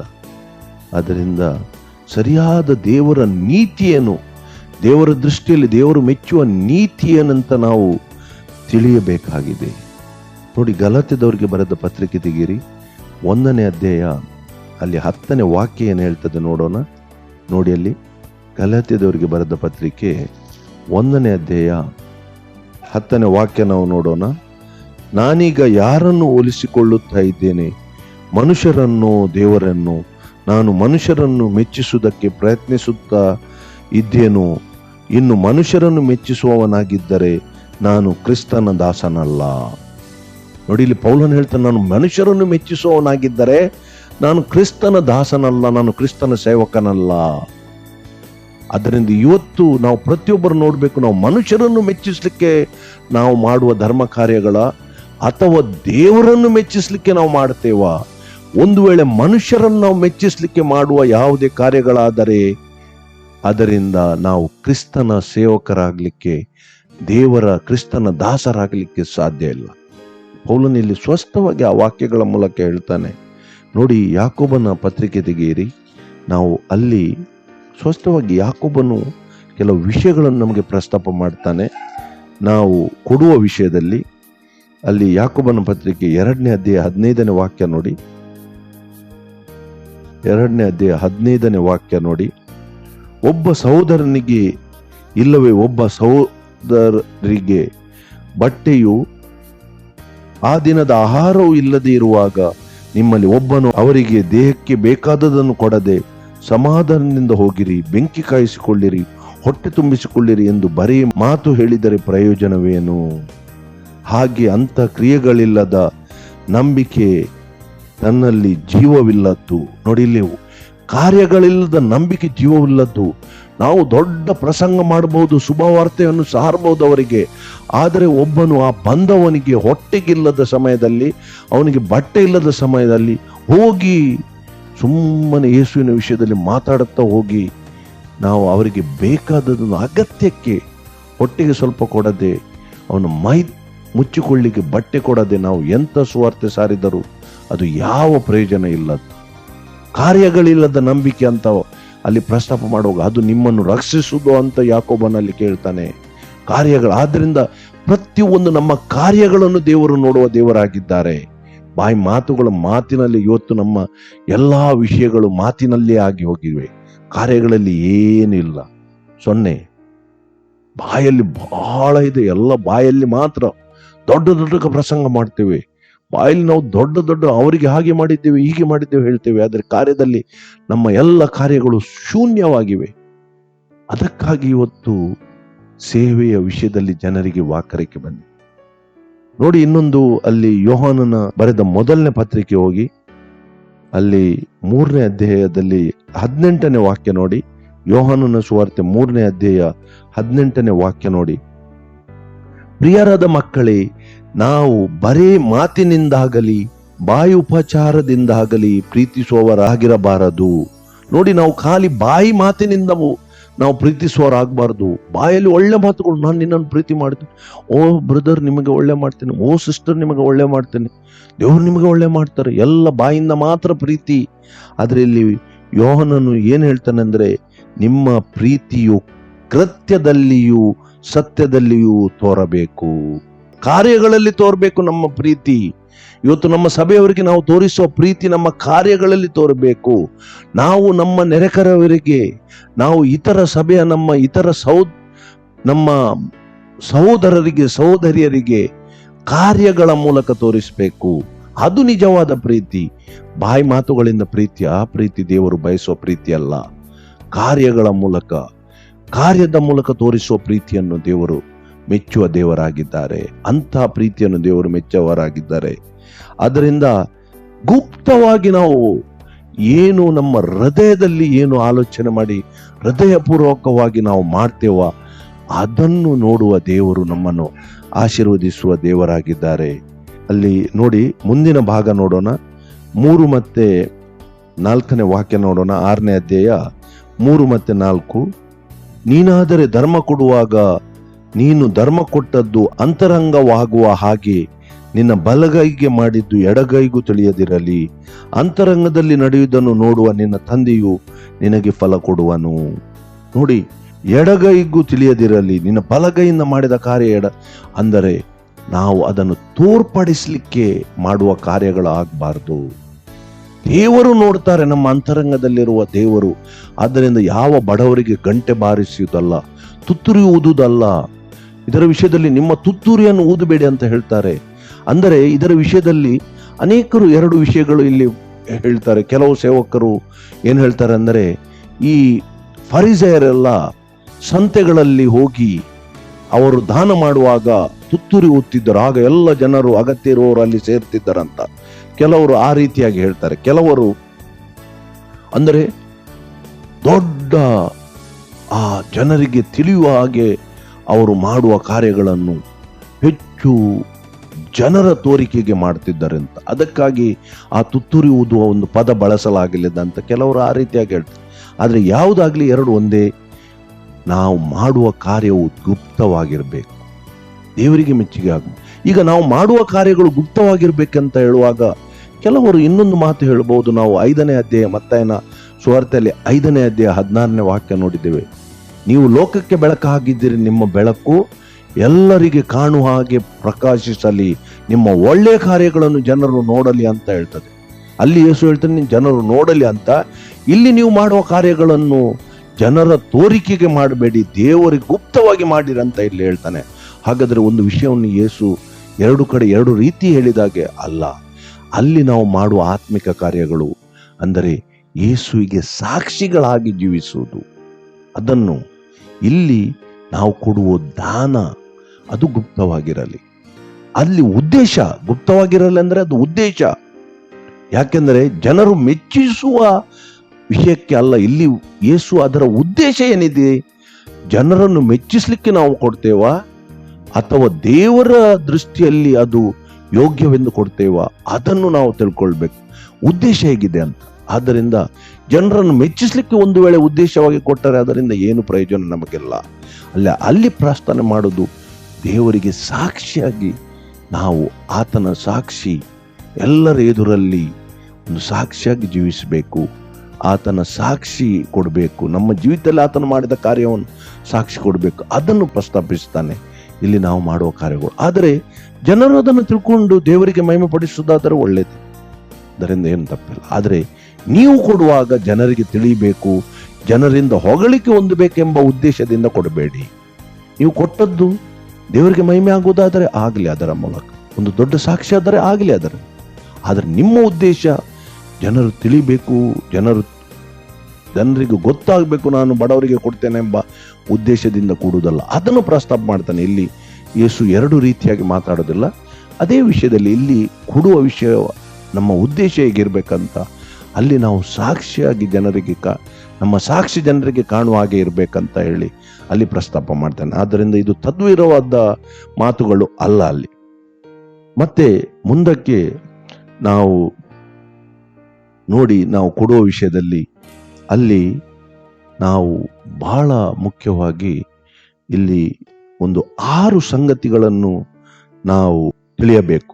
ಕೊಡುವ ವಿಷಯದಲ್ಲಿ ಕೊಡುವಾಗ ನಾವು ಒಂದು 6 ಸಂಗತಿಗಳನ್ನು ನಾನು ಪ್ರಸ್ತಾಪ ಮಾಡಲಿಕ್ಕೆ ಇಷ್ಟಪಡ್ತೇನೆ. ಒಂದು, ತೂಕ ಮಾಡಿ ಕೊಡುವ ವಿಷಯದಲ್ಲಿ, ಅಂದರೆ ಇಷ್ಟೇ ಅವರಿಗೆ ಅಗತ್ಯ ಇದೆ ಅಂತ ಹೇಳಿ ಹೃದಯಪೂರ್ವಕವಾಗಿ ಕೊಡಬೇಕು. ಅದಕ್ಕಾಗಿ ಲೂಕನ ಸುವಾರ್ತೆ ತೆಗೀರಿ, 6ನೇ ಅಧ್ಯಾಯ 38ನೇ ವಾಕ್ಯ ನೋಡಿ. ಅಲ್ಲಿ ಲೂಕನ ಸುವಾರ್ತೆ 6ನೇ ಅಧ್ಯಾಯ 38ನೇ ವಾಕ್ಯ ನಾವು ನೋಡೋಣ. ಆಗ ನಿಮಗೂ ಕೊಡುವರು, ಜಡಿದು ಅಲ್ಲಾಡಿಸಿ ಹೊರಚೆಲ್ಲುವ ಹಾಗೆ ತುಂಬಾ ಅಳತೆಯನ್ನು ಅಳೆದು ನಿಮ್ಮ ಸೆರಗಿಗೆ ಹಾಕುವರು, ನೀವು ಅಳೆಯುವ ಅಳತೆಯಿಂದಲೇ ನಿಮಗೂ ಅಳೆಯುವರು ಅಂದನು. ನೋಡಿ, ಇಲ್ಲಿ ನಾವು ಕೊಡುವಾಗ ಅಳೆದು ಕೊಡುವುದಾದರೆ ನಾವು ಯಾವ ಪ್ರಮಾಣದಲ್ಲಿ ಅಳೆದು ಕೊಡುವುದಲ್ಲ, ನಮ್ಮ ಹೃದಯಪೂರ್ವಕವಾಗಿ ಎಂಥ ದೇವರು ನಮ್ಮನ್ನು ಪ್ರೇರೇಪಿಸ್ತಾನೆ ಆ ರೀತಿಯಾಗಿ ನಾವು ಕೊಡಬೇಕು, ಅಳೆದು ಕೊಡುದು. ಆದರೆ ನಾವು ಯಾವ ರೀತಿಯಾಗಿ ಕೊಡ್ತೇವೋ ದೇವರು ಅದೇ ರೀತಿಯಾಗಿ ನಮ್ಮನ್ನು ಆಶೀರ್ವದಿಸು. ಆದ್ದರಿಂದ ಮೊದಲು ತೂಕ ಮಾಡಿ ಕೊಡುವ ವಿಷಯದಲ್ಲಿ ಅಲ್ಲ, ಇಷ್ಟೇ ಅವರಿಗೆ ಇಷ್ಟೇ ಅಗತ್ಯ ಸಾಕು ಅಂತ ಹೇಳಿ ಹಾಗೆ ಅಲ್ಲ, ಅಥವಾ ನಮ್ಮಲ್ಲಿ ಇಷ್ಟೇ ಇದೆ ಅದರಿಂದ ಇಷ್ಟೇ ಕೊಡೋಣ. ಅವರ ಅಗತ್ಯತೆಗೆ ಅನುಸಾರವಾಗಿ ನೀವು ಒಂದು ತೂಕ ಮಾಡದೆ ನಿಮ್ಮ ಹೃದಯ ಬಂದ ಪ್ರೇರಣೆ ಪ್ರಕಾರ, ದೇವರು ನಿಮ್ಮನ್ನು ಪ್ರೇರೇಪಿಸಿದ ಪ್ರಕಾರ ಕೊಡಬೇಕು ಮೊದಲನೇದಾಗಿ. ಎರಡನೇದಾಗಿ, ಕೊಡುವುದು ಒಂದು ಆತ್ಮಿಕ ಸಂಗತಿಯಾಗಿದೆ, ಒಂದು ಧಾರ್ಮಿಕ ಸಂಗತಿಯಾಗಿದೆ. ಆದ್ದರಿಂದ ಅದನ್ನು ನಾವು ಮಾರ್ಕನ ಸುವಾರ್ತೆಯಲ್ಲಿ ನೋಡ್ತೇವೆ. ಮಾರ್ಕನ ಸುವಾರ್ತೆ 12ನೇ ಅಧ್ಯಾಯ ತೆಗೀರಿ, ಮಾರ್ಕನ ಸುವಾರ್ತೆ 12ನೇ ಅಧ್ಯಾಯ 41ನೇ ವಾಕ್ಯದಲ್ಲಿ ನಾವು ನೋಡ್ತೇವೆ, ಯೇಸು ಬೊಕ್ಕಸದ ಮನೆಗೆ ಎದುರಾಗಿ ಕೂತುಕೊಂಡು ಜನರು ಬೊಕ್ಕಸದಲ್ಲಿ ಹಣ ಹಾಕುವುದನ್ನು ನೋಡುತ್ತಿದ್ದನು. ಅನೇಕ ಮಂದಿ ಐಶ್ವರ್ಯವಂತರು ಬಹಳ ಹಾಕುತ್ತಿದ್ದರು. ಒಬ್ಬ ಬಡ ವಿಧವೆಯು ಬಂದು 2 ಕಾಸು, ಅಂದರೆ 1 ದುಗ್ಗಾಣಿ ಹಾಕಿದಳು. ಆಗ ಆತನು ತನ್ನ ಶಿಷ್ಯರಿಗೆ ಹತ್ತಿರಕ್ಕೆ ಕರೆದು, ನಿಮಗೆ ನಿಜವಾಗಿ ಹೇಳುತ್ತೇನೆ, ಬೊಕ್ಕಸದಲ್ಲಿ ಹಾಕಿದವರೆಲ್ಲರಲ್ಲಿ ಈ ಬಡ ವಿಧವೆ ಹೆಚ್ಚು ಹಾಕಿದಳು. ನೋಡಿ, ಅವಳಲ್ಲಿ ಇದ್ದದನ್ನು ಎಲ್ಲ ಹಾಕಿದರು.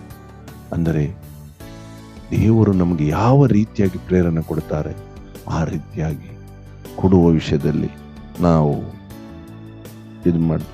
3ನೇದಾಗಿ, ದೇವರಿಗೆ ಕೊಡುವ ವಿಷಯದಲ್ಲಿ ನಾವು ಯಾವಾಗ ನಿರ್ಧಾರ ಮಾಡಿದ್ದೇವೆ ಆವಾಗಲೇ ಕೊಡಬೇಕು. ಅದರ ವಿಷಯದಲ್ಲಿ ಕೊರಿಂಥದವರಿಗೆ ಬರೆದ ಮೊದಲನೇ ಪತ್ರಿಕೆ 16ನೇ ಅಧ್ಯಾಯ 2ನೇ ವಾಕ್ಯ ನಾವು ನೋಡೋಣ. ಕೊರಿಂಥದವರಿಗೆ ಬರೆದ ಮೊದಲನೇ ಪತ್ರಿಕೆ 16ನೇ ಅಧ್ಯಾಯ 2ನೇ ವಾಕ್ಯ ನಾವು ನೋಡೋಣ.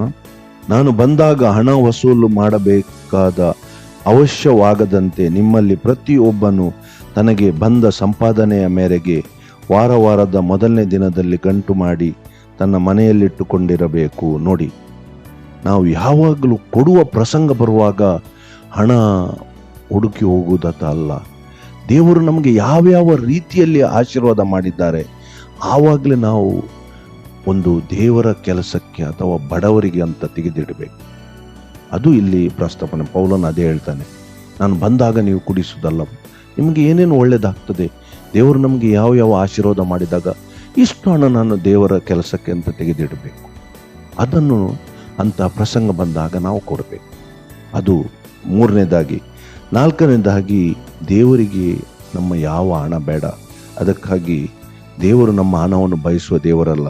ಫಿಲಿಪಿಯರಿಗೆ ಬರೆದ ಪತ್ರಿಕೆ 4ನೇ ಅಧ್ಯಾಯ ತೆಗೆಯೋಣ. ಫಿಲಿಪಿಯರಿಗೆ ಬರೆದ ಪತ್ರಿಕೆ 4ನೇ ಅಧ್ಯಾಯ 17ನೇ ವಾಕ್ಯ ನಾವು ನೋಡೋಣ. 4ನೇ ಅಧ್ಯಾಯ 17ನೇ ವಾಕ್ಯ, ನಾನು ನಿಮ್ಮಿಂದ ದಾನವನ್ನು ಅಪೇಕ್ಷಿಸುವುದಿಲ್ಲ, ನಿಮ್ಮ ಆತ್ಮಕ್ಕೆ ಆದಾಯವಾಗುವಂತ ಪ್ರೀತಿಫಲವನ್ನೇ ಅಪೇಕ್ಷಿಸುತ್ತೇನೆ. ಬೇಕಾದದೆಲ್ಲ ನನಗುಂಟು, ಸಮೃದ್ಧಿ ಆಯಿತು ಅಂತ ಹೇಳಿ. ಅಂದರೆ ಫಿಲಿಪಿಯ ಸಭೆಯಿಂದ ಪೌಲನು ಅಲ್ಲಿ ಅವನ ಅಗತ್ಯಕ್ಕೆ ಅವರು ಮನಪೂರ್ವಕ ಕೊಡ್ತಿದ್ದರು. ಆದ್ದರಿಂದ ಅವನು ಆ ಸಭೆಯಿಂದ ಅವರ ಸಹಾಯವನ್ನು ತೆಗೆದುಕೊಳ್ತಿದ್ದರು. ಆದರೆ ಅದಕ್ಕಾಗಿ ಅವರು, ಅದು ನಿಮ್ಮ ಅಭಿವೃದ್ಧಿಗೆ ನನಗೆ ಬೇಕಂತ ಅಲ್ಲ, ನಿಮ್ಮ ಆತ್ಮಿಕ ಅಭಿವೃದ್ಧಿಗೆ ಅಂತ ಹೇಳ್ತಾನೆ. ಅಂದರೆ ಕೊಡುವುದರಲ್ಲಿ ನಾವು ಒಂದು ಧಾರ್ಮಿಕ ಕಾರ್ಯ ಅಂತ ಕೊಟ್ಟಾಗ ನಮ್ಮ ಆತ್ಮಿಕ ಅಭಿವೃದ್ಧಿ ಆಗ್ತದೆ. ಧಾರ್ಮಿಕ ದೇವರ ಕೆಲಸ ಕೊಡುವುದಂತ ಹೇಳಿ ಆ ಉದ್ದೇಶದಿಂದ ನಾವು ಕೊಡಬೇಕು. ಆವಾಗ ಅದು ನಮ್ಮ ಒಂದು ಆತ್ಮಿಕ ಉಜ್ಜೀವನಕ್ಕೆ ಕಾರಣ ಆಗ್ತದೆ. ಆದರೆ ಪೌಲನಲ್ಲಿ ಹೇಳ್ತಾನೆ, ನಾನು ನಿಮ್ಮಿಂದ ಏನು ಅಪೇಕ್ಷಿಸುವುದಿಲ್ಲ, ನನಗೆ ಸಾಕಷ್ಟು ದೇವರು ಕೊಟ್ಟದ್ದು ಸಾಕಷ್ಟಿದೆ. ಅಂದರೆ ಆತನು ತೃಪ್ತಿಯಾಗಿದ್ದಾನೆ. ಮತ್ತೆ 5ನೇದಾಗಿ, ನಾವು ಸ್ವಂತ ಇಚ್ಛೆಯಿಂದ ಕೊಡಬೇಕು, ಬಲಾತ್ಕಾರದಿಂದ ಅಲ್ಲ. ಕೊಡುವಾಗ ಬಲಾತ್ಕಾರದಿಂದ ಯಾರು ಕೊಡಬಾರ್ದು, ಸಂತೋಷದಿಂದ ನಮ್ಮ ಸ್ವಂತ ಇಚ್ಛೆಯಿಂದ ಕೊಡಬೇಕು. ಅದಕ್ಕಾಗಿ ಕೊರಿಂಥದವರಿಗೆ ಬರೆದ 2ನೇ ಪತ್ರಿಕೆ ನಾವು ನೋಡೋಣ. 9ನೇ ಅಧ್ಯಾಯ, ಕೊರಿಂಥದವರಿಗೆ ಬರೆದ 2ನೇ ಪತ್ರಿಕೆ 9ನೇ ಅಧ್ಯಾಯ 7ನೇ ವಾಕ್ಯ ನಾವು ನೋಡೋಣ. ಪ್ರತಿಯೊಬ್ಬನು ತನ್ನ ತನ್ನ ಹೃದಯದಲ್ಲಿ ನಿರ್ಣಯಿಸಿಕೊಂಡ ಪ್ರಕಾರ ಕೊಡಲಿ, ದುಃಖದಿಂದ ಆಗಲಿ ಬಲಾತ್ಕಾರದಿಂದಲೇ ಯಾರು ಕೊಡಬಾರದು. ಯಾಕೆಂದರೆ ಸಂತೋಷವಾಗಿ ಕೊಡುವವನ ಮೇಲೆ ದೇವರಿಗೆ ಪ್ರೀತಿ ಉಂಟು. ನೋಡಿ, ಬಲಾತ್ಕಾರದಿಂದ ಅಲ್ಲ, ಸಂತೋಷವಾಗಿ ನಿಮಗೆ ಎಷ್ಟು ಕೊಡ್ಲಿಕ್ಕೆ, ಸಂತೋಷವಾಗಿ ನೀವು ಕೊಡ್ಲಿಕ್ಕೆ ನೀವು ಒಂದು ನಿರ್ಧಾರ ಮಾಡಿದ್ದೀರೋ ಅಷ್ಟು ಕೊಡಿ. ಬಲಾತ್ಕಾರದಿಂದ ಇಲ್ಲ. ನಿಮ್ಮ ಸಾಲ ಇರುವಾಗ ನೀವು ಕೊಡ್ಬೇಕಂತ ಹೇಳಿ ಎಲ್ಲಿ ಕೂಡ ಇಲ್ಲ. ದೇವರು ಅಂತ ಸಂಕಟದಲ್ಲಿ ನೀವು ಕೊಟ್ಟದ್ದನ್ನು ದೇವರು ಮೆಚ್ಚುವುದಿಲ್ಲ. ಇವತ್ತು ಅನೇಕ ಸಭೆಯವರು, ಅನೇಕ ಸೇವಕರು ಜನರಿಂದ ಬಲಾತ್ಕಾರವಾಗಿ ಪಡೆಯಲಿಕ್ಕೆ ಪ್ರಯತ್ನ ಪಡ್ತಾರೆ. ಕಷ್ಟ ಸಂಕಟ, ಅವರು ಸಾಲದಲ್ಲಿ ಇದ್ದಾರೆ, ಜನರು ಸಾಲದಲ್ಲಿದ್ದಾರೆ, ಬಡವರಾಗಿದ್ದಾರೆ. ಆದ್ರೆ ನೀವು ಇಷ್ಟು ಕೊಡ್ಬೇಕಂತ ಹೇಳಿ ಅವರಿಂದ ಬಲಾತ್ಕಾರದಿಂದ ವಸೂಲು ಮಾಡುವ ಒಂದು ಪ್ರಸಂಗ ನಾವು ನೋಡ್ತಾ ಇದ್ದೇವೆ. ಅದರಲ್ಲಿ ಕೊಡುವವನಿಗೂ ಏನು ಪ್ರಯೋಜನ ಇಲ್ಲ, ತಕ್ಕೊಂಡವನಿಗೆ ಅದು ಶಾಪ. ಅದು ನಾನು ಸ್ಪಷ್ಟವಾಗಿ ಹೇಳ್ತೇನೆ, ಅದರಿಂದ ಏನು ಪ್ರಯೋಜನ ಇಲ್ಲ. ಅವರು ಸ್ವಂತ ಇಚ್ಛೆಯಿಂದ ಕೊಡುವಂತೆ ಇರಬೇಕು. ಅದರಿಂದ ಸಂತೋಷದಿಂದ ಕೊಡುವವರಿಗೆ ದೇವರು ಮೆಚ್ಚುತ್ತಾರೆ ಅಂತ ಕೊಟ್ಟಿದ್ದಾರೆ. ಅದರಿಂದ ನಾವು ಸ್ವಂತ ಇಚ್ಛೆಯಿಂದ ಸಂತೋಷದಿಂದ ಕೊಡುವವರಾಗಬೇಕು. ಕೊನೆಯದಾಗಿ ಜವಾಬ್ದಾರಿಯಿಂದ ಕೊಡುವುದು. ಇದೊಂದು ಬಹಳ ಇವತ್ತಿನ ಈ ಸನ್ನಿವೇಶದಲ್ಲಿ ನಾವು ಪ್ರತಿಯೊಬ್ಬರು ತಿಳ್ಕೊಳ್ಬೇಕಾದ ವಿಷಯ. ಜವಾಬ್ದಾರಿಯಿಂದ ಕೊಡಬೇಕು. ಇವತ್ತು ನಾವು ಸೇವಕರಿಗೆ ಕೊಡುವಾಗ ಸರಿಯಾಗಿ ನೋಡಿ ಕೊಡಬೇಕು. ನೋಡಿ, ಇವತ್ತು ಪ್ರಪಂಚದಲ್ಲಿ ಈ ಸೇವೆಯ ಒಂದು ಹಣದ ದಂಧೆಯಾಗಿ ಹೋಗಿ ನಮ್ಮ ಕ್ರಿಸ್ತ ಧರ್ಮಕ್ಕೆ ಎಷ್ಟೊಂದು ಅಪಕೀರ್ತಿಯಾಗಿದೆ ನೋಡಿ. ಒಂದು ಕ್ರಿಸ್ತ ಧರ್ಮಕ್ಕೆ ಇದು ಒಂದು ದೊಡ್ಡ ಕಳಂಕ ಆಗಿ ಹೋಗಿದೆ. ಎಲ್ಲರೂ ಹೇಳುವುದು ಹಣಕ್ಕಾಗಿ, ಅವರು ಮಾಡುವ ಎಲ್ಲ ಕೆಲಸಗಳು ಹಣಕ್ಕಾಗಿ ಅಂತ ಹೇಳಿ ಅನ್ಯರು ಇವತ್ತು ಕ್ರಿಸ್ತಿಯ ಸೇವಕರ ವಿಷಯದಲ್ಲಿ ಮಾತಾಡ್ತಾ ಇದ್ದಾರೆ. ದೇವರ ವಾಕ್ಯ ಹೇಳ್ತದೆ, ನಿಮ್ಮಿಂದಾಗಿ ಇವತ್ತು ದೇವರ ನಾಮವು ಅನ್ಯರ ಬಾಯಲ್ಲಿ ದೂಷಣೆಗೆ ಒಳಗಾಗಿದೆ. ಒಂದು ಸ್ವಾರ್ಥ ಸಾರುವುದು ಒಂದು ವ್ಯಾಪಾರ ಆಗಿ ಹೋಗಿದೆ. ಬೈಬಲ್ ಇಟ್ಕೊಂಡು ಹಣ ಸಂಪಾದನೆ ಮಾಡುವ ಒಂದು ದಂಧೆ ಆಗಿದೆ. ದಯವಿಟ್ಟು ನಾನು ಪ್ರತಿಯೊಬ್ಬರಿಗೆ ಹೇಳುವುದು, ಆದ್ದರಿಂದ ಇದು ಯಾಕೆ ಕಾರಣ? ಜನ ಕೊಡುವುದರಿಂದ, ಸೇವಕರನ್ನು ಮೆಚ್ಚಿಸಿಕೊಳ್ಳಿಕ್ಕೆ, ಸಭೆಯವರಲ್ಲಿ ದೊಡ್ಡವರಂತ ಎನಿಸಿಕೊಳ್ಳಿಕ್ಕೆ, ದೊಡ್ಡ ಮರ್ಯಾದೆಗಾಗಿ ಜನ ಮೇಲೆ ಬಿದ್ದು ಕೊಡ್ತಾರೆ. ಇದರಿಂದ ಸೇವಕರನ್ನು ಹಾಳು ಮಾಡ್ತಾರೆ. ಅದರಿಂದ ಜವಾಬ್ದಾರಿಯಾಗಿ ಕೊಡಬೇಕು. ನಾವು ಜವಾಬ್ದಾರಿಯಿಂದ ಕೊಡುವುದು ಬಹಳ ಅಗತ್ಯ. ಅಲ್ಲಿ ನಿಜವಾಗಿ ಸೇವಕರಿಗೆ ಅಗತ್ಯ ಇದೆಯಾ? ದೇವರ ವಾಕ್ಯನ ಹೇಳ್ತೇನೆ, ನನ್ನ ಆಲಯವು ಆಹಾರ ಶೂನ್ಯ ಆಗದಂತೆ ನೋಡಿಕೊಳ್ಳಿರಿ. ನನ್ನ ಆಲಯವು ಅಲ್ಲಿ ಮರ್ಸಿಡೀಸ್ ಕಾರ್ ಇಲ್ಲದೆ, ಶೂನ್ಯ ಇಲ್ಲದೆ, ಅದು ನೋಡ್ಕೊಳ್ಳಿಲ್ಲ, ದೊಡ್ಡ ದೊಡ್ಡ ಬಂಗ್ಲೆಗಳಿಲ್ಲದೆ ಅಂತ ಬರೀಲಿಲ್ಲ. ಆಹಾರ ಶೂನ್ಯ ಅಂದ್ರೆ ಸೇವಕರಿಗೆ ಆಹಾರದ ಮತ್ತು ಒಂದು ಜೀವನೋಪಾಯಕ್ಕೆ ಸಮಸ್ಯೆ ಇಲ್ಲದ ಹಾಗೆ ನೋಡಿಕೊಳ್ಳುವುದು ಪ್ರತಿಯೊಬ್ಬ ಸಭೆಯಲ್ಲಿರುವ ಪ್ರತಿಯೊಬ್ಬನ ಜವಾಬ್ದಾರಿ. ಆದರೆ ಹಣ ಕೊಟ್ಟು ಅವರನ್ನು ಹಾಳು ಮಾಡುವುದು ಬಹಳ ಅಗತ್ಯ. ಇವತ್ತು ನಾವು ನಮ್ಮ ಕಣ್ಣಾರೆ ನೋಡಿದ ವಿಷಯಗಳನ್ನು ನಾನು ಹೇಳ್ತೇನೆ. ಮೊದಲನ ಸಭೆಯಲ್ಲಿ ಒಬ್ಬರು 50 ಲಕ್ಷ ಕೊಟ್ಟರು, ಸೇವಕರು ಹಾಳಾದರು, ಸೇವೆ ಹಾಳಾಯಿತು, ಕೊಟ್ಟವರು ಕೂಡ ಹಾಳಾದೋಗಿ ಹೋದರು. 50 ಲಕ್ಷ ಒಂದೆರಡಲ್ಲ, ಮೆಚ್ಚಿಸಿಕೊಳ್ಳಿಕ್ಕೆ ಸೇವಕರಿಂದ ಆ ಹಣ ಸೇವಕರು ನೋಡದೇ ಇರ್ತಿದ್ದರು. ಅದರಿಂದ ಅವರು ಹಾಳಾದರು, ಸೇವೆ ಹಾಳಾಯಿತು, ಕೊಟ್ಟವರು ಕೂಡ ಹಾಳಾಯಿತು. ಬಹಳ ಆದ್ದರಿಂದ ನಾವು ಜವಾಬ್ದಾರಿಯಿಂದ ಕೊಡುವುದು ಬಹಳ ಅಗತ್ಯವಾಗಿದೆ. ನಾನು ಇನ್ನೊಂದು ಮಾತು ಹೇಳ್ತೇನೆ, ನಮ್ಮಲ್ಲಿ ಯಾರು ಮುಂದಕ್ಕೆ ಸೇವೆಗೆ ದೇವರು ಕರೀತಾರ ನಮಗೆ ಗೊತ್ತಿಲ್ಲ. ನಾನು ಪ್ರತಿಯೊಬ್ಬರನ್ನು ಒಂದು ಸೇವಕರಾಗಿ ಆಗಬೇಕು, ಸುವಾರ್ತೆ ಸಾರಬೇಕೆಂಬ ಒಂದು ಇಚ್ಛೆಯಿಂದ ಪ್ರತಿಯೊಬ್ಬರಿಗೆ ದೇವರ ವಾಕ್ಯದಲ್ಲಿ ಬಲಪಡಿಸ್ತಾ ಇದ್ದೇನೆ. ನಮ್ಮಲ್ಲಿ ಯಾರು ಮುಂದಕ್ಕೆ ಸೇವಕರಾಗ್ತಾರೆ ನನಗೆ ಗೊತ್ತಿಲ್ಲ. ಆದರೆ ಒಂದು ಮಾತು ಸ್ಪಷ್ಟವಾಗಿ ನೆನಪಿನಲ್ಲಿ ಇಟ್ಕೊಳ್ಳಿ, ದಯವಿಟ್ಟು ಹಣ ಸಂಪಾದನೆಗಾಗಿ ಸುವಾರ್ತೆಯ ಕೆಲಸಕ್ಕೆ ಕೈ ಹಾಕಬೇಡಿ. ಅದಕ್ಕಿಂತ ಭಿಕ್ಷೆ ಬೇಡಿ, ಪರವಾಗಿಲ್ಲ. ಆದರೆ ದೇವರ ಪ್ರೇರಣೆ, ದೇವರ ಕೆಲಸ ಅಂತ ಹೇಳಿ ಅದಕ್ಕೆ ದೇವರು ನಿಮ್ಮನ್ನು ಕರೆದಿದ್ದಾರೆ ಅಂತ ಹೇಳಿದರೆ ಆ ಕೆಲಸಕ್ಕೆ ಕೈ ಹಾಕಿ. ಇವತ್ತು ಬಹಳ ಜನರು ಅದೊಂದು ಸಂಪಾದನೆಯ ವಸ್ತುವಾಗಿ ಮಾಡಿಕೊಂಡು ನಮ್ಮ ನಾಶನವನ್ನು ಬರಮಾಡಿಕೊಂಡಿದ್ದಾರೆ. ಬಹಳ ಎಚ್ಚರಿಕೆಯಾಗಿ ನಾನು ಹೇಳ್ತೇನೆ. ನೋಡಿ, ನಿಮ್ಮ ಮುಂದೆ 2 ವಿಷಯಗಳನ್ನು ನಾನು ಪ್ರಸ್ತಾಪ ಮಾಡ್ತೇನೆ. ಒಂದು, ಪೇತ್ರನು ಯೇಸುವನ್ನು 3 ಸಾರಿ ಅಲ್ಲಗಳೆದನು, ಯೂದನು ಒಂದೇ ಸಾರಿ ಅಲ್ಲಗಳೆದನು. ಆದರೆ ಪೇತ್ರನಿಗೆ ಕ್ಷಮಾಪಣೆ ದೊರಕಲ್ಪಟ್ಟಿತು, ಯೂದನಿಗೆ ಕ್ಷಮಾಪಣೆ ಸಿಗಲಿಲ್ಲ. ಯಾಕೆ? ಪೇತ್ರನು ತನ್ನ ಬಲಹೀನತೆಯಿಂದ ಆ ತಪ್ಪು ಮಾಡಿದನು, ಆದರೆ ಯೂದನು ಹಣಕ್ಕಾಗಿ ಮಾಡಿದನು. ಇವತ್ತು ಹಣಕ್ಕಾಗಿ ಸೇವೆ ಮಾಡುವವರು ಪ್ರತಿಯೊಬ್ಬರು ಯೂದನ ಸಂತಾನದವರಾಗಿದ್ದಾರೆ. ಬಹಳ ಎಚ್ಚರಿಕೆಯಾಗಿ ತಿಳ್ಕೊಳ್ಳಿ ಮಾತುಗಳ. ಹಣಕ್ಕಾಗಿ ಬೈಬಲ್ ಇಟ್ಕೊಂಡು ಹಣ ಸಂಪಾದನೆ ಮಾಡಬೇಕೆಂಬ ಉದ್ದೇಶದಿಂದ ಸೇವೆ ಮಾಡುವವರಾದರೆ ಅವರು ಎಲ್ಲರೂ ಯೂದನ ಸಂತಾನದವರು. ನಾನು ಕೊನೆಯದಾಗಿ ಒಂದು ವಾಕ್ಯದ ಮೂಲಕ ಇವತ್ತಿನ ಪ್ರಸಂಗ ಮುಗಿಸಲಿಕ್ಕೆ ಇಷ್ಟಪಡ್ತೇನೆ. ತಿಮೋಥಿಯನ ಮೊದಲನೇ ಪತ್ರಿಕೆ ತೆಗೆಯಿರಿ. ತಿಮೋಥಿಯನಿಗೆ ಬರೆದ ಮೊದಲನೇ ಪತ್ರಿಕೆ 6ನೇ ಅಧ್ಯಾಯ 9ರಿಂದ 12 ತನಕ ಓದೋಣ. ತಿಮೋಥಿಯನಿಗೆ ಬರೆದ ಮೊದಲನೇ ಪತ್ರಿಕೆ 6ನೇ ಅಧ್ಯಾಯ 9ರಿಂದ 12 ತನಕ ನಾವು ನೋಡೋಣ. ತಿಮೋಥಿಯನಿಗೆ ಬರೆದ ಮೊದಲನೇ ಪತ್ರಿಕೆ 6ನೇ ಅಧ್ಯಾಯ 9ರಿಂದ 12. ಐಶ್ವರ್ಯವಂತರಾಗಬೇಕೆಂದು ಮನಸ್ಸು ಮಾಡಿಕೊಳ್ಳುವವರು ದುಷ್ಪ್ರೇರಣೆ ಎಂಬ ಉರ್ಲಿನಲ್ಲಿ ಸಿಕ್ಕಿಕೊಂಡು ಬುದ್ಧಿ ವಿರುದ್ಧವಾಗಿಯೂ ಹಾನಿಕರವಾಗಿಯೂ ಇರುವ ಅನೇಕ ಆಸೆಗಳಲ್ಲಿ ಬೀಳುತ್ತಾರೆ. ಇಂಥ ಆಸೆಗಳು ಮನುಷ್ಯರನ್ನು ಸಂಹಾರ ನಾಶನಗಳಲ್ಲಿ ಮುಳುಗಿಸುತ್ತದೆ. ಹಣದ ಆಸೆಯು, ಹಣ ಅಂತ ಬರೆಯಲಿಲ್ಲ ಇಲ್ಲಿ, ಹಣದ ಆಸೆಯು ಸಕಲ ವಿಧವಾದ ಕೆಟ್ಟತನಕ್ಕೆ ಮೂಲವಾಗಿದೆ. ಕೆಲವರು ಅದಕ್ಕಾಗಿ ಆತುರಪಟ್ಟು ಅದರಿಂದ ಕ್ರಿಸ್ತ ನಂಬಿಕೆಯನ್ನು ಬಿಟ್ಟು ಅಲೆದಾಡಿ ಅನೇಕ ವೇದನೆಗಳಿಂದ ತಮ್ಮನ್ನು ತಿವಿಸಿಕೊಳ್ಳುತ್ತಾರೆ. ಎಲೇ ದೇವರ ಮನುಷ್ಯನೇ, ನೀನಾದರೂ ಇವುಗಳಿಂದ ದೂರವಾಗಿರು. ನೋಡಿ, ಪೌಲನು ತಿಮೋತಿಯನನ್ನು ಎಚ್ಚರಿಸಿತು. ತಿಮೋತಿಯನು ಎಂತ ಅಭಿಷಿಕ್ತನು. ಪೌಲನು ಅವನ ವಿಷಯದಲ್ಲಿ ಏನು ಹೇಳ್ತಾನೆ? ನಿನ್ನಲ್ಲಿ ಅಭಿಷಿಕ್ತತೆ ನೋಡು, ಅದು ಹಿರಿಯರು ಕೈ ಇಟ್ಟಾಗ ನಿನಗೆ ಅಭಿಷಿಕ್ತತೆ ಆಯ್ತಂತೆ. ಅಂತಹ ತಿಮೋತಿಯನನ್ನು ಕೂಡ ಪೌಲನು ಎಚ್ಚರಿಸುವ ಮಾತುಗಳನ್ನು ನೋಡಿ. ಹಣದ ಆಸೆ, ಹಣ ಅಂತ ಬರೀಲಿಲ್ಲ ಇಲ್ಲಿ, ಹಣದ ಆಸೆ ಅಂತ ಬರೆದಿದೆ. ಒಂದು ವೇಳೆ ದೇವರು ನಮಗೆ ಹಣ ಕೊಡುವುದಾದರೆ ದೇವರ ಮಹಿಮೆಗೋಸ್ಕರ ಅದನ್ನು ಉಪಯೋಗಿಸುವ, ಅದರಲ್ಲಿ ತಪ್ಪಿಲ್ಲ. ಆದರೆ ಹಣದ ಆಸೆ ನಮ್ಮಲ್ಲಿ ಹುಟ್ಟುಕೊಂಡಾಗ ನಾವು ಯೋಚಿಸಬಹುದು, ಇವತ್ತು ಶ್ರೀಮಂತರಿಗೆ ಹಣದ ಆಸೆ ಅಂತಲ್ಲ, ಹಣದ ಆಸೆ ಏನು ಇಲ್ಲದವರಿಗೆ ಹೆಚ್ಚು, ಇನ್ನೂ ಸಂಪಾದನೆ ಮಾಡಬೇಕಂತ ಇರ್ತದೆ. ಆ ಆಸೆಯಿಂದ ಅನೇಕ ಜನರು ಉರ್ಲಿಗೆ ಸಿಕ್ಕಿಕೊಂಡು ಸಕಲ ವಿಧವಾದ ಕೆಟ್ಟತನಕ್ಕೆ ಮೂಲವಾಗಿದೆ ಅಂತ ಹೇಳ್ತದೆ. ಹಣದ ಆಸೆಯು ಸಕಲ ವಿಧವಾದ ಕೆಟ್ಟತನಕ್ಕೆ ಮೂಲವಾಗಿದೆ. ಕೆಲವರು ಅದಕ್ಕಾಗಿ ಆತುರಪಟ್ಟು ಅದರಿಂದ ಕ್ರಿಸ್ತ ನಂಬಿಕೆಯನ್ನು ಬಿಟ್ಟು ಅಲೆದಾಡಿ ಅನೇಕ ವೇದನೆಗಳಿಂದ ತಮ್ಮನ್ನು ತಿವಿಸಿಕೊಳ್ಳುತ್ತಾರೆ.